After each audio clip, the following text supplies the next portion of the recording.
বলিউড অভিনেতা সাইফ আলী খানের ওপর হামলায় মূল অভিযুক্ত শরীফুল ইসলাম শেহজাদের বাড়ি ঝালকাঠিতে। মুম্বাই পুলিশের হাতে আটকের পর ছবি দেখে তাকে শনাক্ত করেছে এলাকাবাসী। ঝালকাঠির পুলিশ বলছে, হত্যা, ছিনতাই সহ একাধিক মামলার পর গা ঢাকা দেয় শেহজাদ। গেল বুধবার মধ্যরাতে ভারতের মুম্বাইয়ে নিজ বাড়িতে ছুরি হামলার শিকার হন চলচ্চিত্র অভিনেতা সাইফ আলী খান। আহত হয়ে ভর্তি হন হাসপাতালে।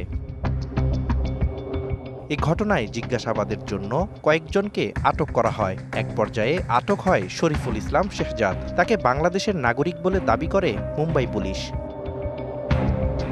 গণমাধ্যমে ছবি দেখে শেহজাদকে শনাক্ত করেছে তার গ্রামের বাড়ি ঝালকাঠির নলছিটি উপজেলার রাজাবাড়িয়ার বাসিন্দারা। দেশে বৈশা কোনো খারাপ কাজ করে নাই, কাজ করছে, মোটরসাইকেল চালাইছে, তারপরে বিভিন্ন কাজ করছে।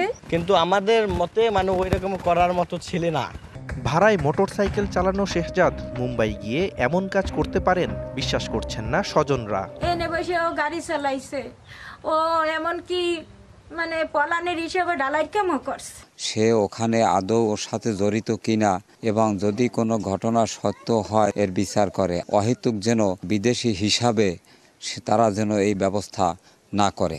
পুলিশ বলছে, হত্যা, ছিনতাই সহ একাধিক মামলার আসামি শেহজাদ। পেপার পত্রিকার মাধ্যমে আমরা যতটুকু জানতে পারছি এবং তার প্রেক্ষিতে আমরা স্থানীয় অনুসন্ধানে তার বাড়ি নলছিটি থানা রাজবাড়ি এলাকায় বলে আমরা জানতে পারছি। তার নামে বিভিন্ন থানায় মামলা আছে বলে আমরা জানতে পারছি। এ ঘটনার সঠিক তদন্তের দাবি এলাকাবাসী ও পরিবারের। অভিযোগ প্রমাণ না হলে তার মুক্তিও দাবি করেন তারা। DVC news desk.